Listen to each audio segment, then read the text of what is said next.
तो साथियों नमस्कार। आज हम लोग सीखने वाले हैं रैंकिंग के सवाल, जहां से खूब सवाल पूछे जाते हैं।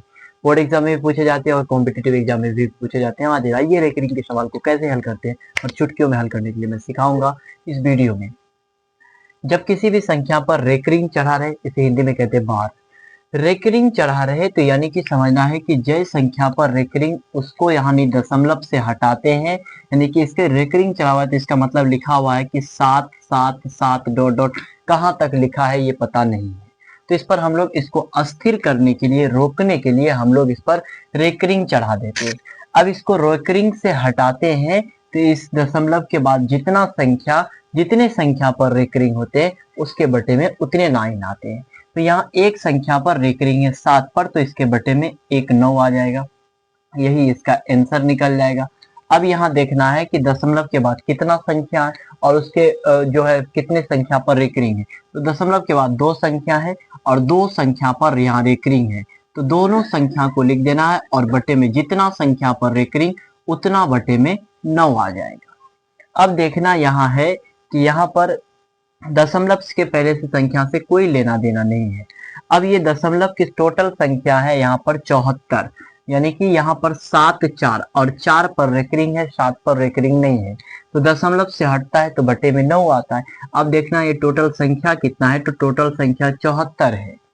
अब जितना संख्या बटे में है और जितना संख्या टोटल है उसको रहने देना है। अब जितना संख्या पर रेकरिंग है उतना बटे में 9 आ जाएगा और जो संख्या पर रेकरिंग नहीं है उतना 0 आ जाता है 9 के बाद। अब इसमें जो संख्या पर रेकरिंग नहीं है टोटल संख्या में से वो संख्या घट जाता है। जब इसमें से घट जाएगा तो ये कितना बचेगा, यहाँ पर बचेगा 14, 14 में से 7 जाएगा 7, यहाँ बच जाएगा 6, आपका 67। 67 बटे कितना हो जाएगा, हमारे आंसर फाइनली 90 निकल जाएगा। ऐसे निकाल सकते। दूसरा है हमारे पास 0.85। अब 0.85 टोटल संख्या हमारे पास 85 है, उसमें से माइनस हो जाएगा कितना, जिस संख्या पर रेकरिंग नहीं है वो संख्या, और बटे में जो संख्या पर रेकरिंग उतना 0 उतना 9, और जो संख्या पे नहीं हो रेकरिंग उतना 0 आता है। तो अब इसका फाइनली जो आंसर आएगा कितना आ जाएगा, हमारा 77/90 आंसर हो जाएगा। अब यहाँ पर देखिए दोनों संख्या पर रेकरिंग है तो रेकरिंग को हटाएंगे तो जितना संख्या ऊपर उतना बटे में नीचे। अगर काटने का मन है तो संख्या को भी आप काट सकते हैं। 3 8 24 कट जाएगा, 3 से काटिएगा तो 33 या 99, ये हमारा आंसर आएगा।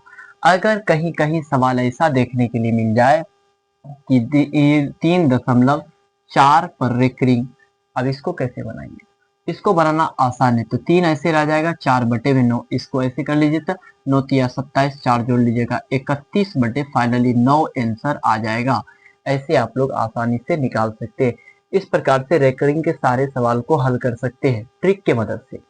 याद रखना है कि जितने संख्या पर रेकरिंग यानी बार लगा हुआ है उतना संख्या बटे में 9 आएगा। जो संख्या पे नहीं लगा, मान लीजिए ये संख्या है टोटल और ये संख्या 7 पे नहीं लगा हुआ है, 4 पे लगा हुआ है, तो टोटल संख्या जो है उसमें से जो संख्या पे नहीं लगा हुआ है वो संख्या घट जाता है। जैसे यहाँ पर टोटल संख्या कितना था, 74 था, और यहाँ पर 4 पर रेकरिंग लगा, 7 पे नहीं लगा, तो 7 घट जाएगा, और जिस संख्या पे रेकरिंग है उतना बटे में 9 हो जाएगा, और जो संख्या पे रेकरिंग नहीं है वो उतना बटे में 0 आ जाएगा, और फाइनली आंसर हमारा इतना निकल जाएगा। यहाँ से आपके सवाल बनते हैं। अब नेक्स्ट वीडियो में मैं नेक्स्ट टॉपिक लेके आऊंगा, इसके लिए मेरे चैनल से आप जुड़े और सब्सक्राइब करें और ज़्यादा से ज़्यादा शेयर करें। देखने के लिए thank you. Okay, take care, bye.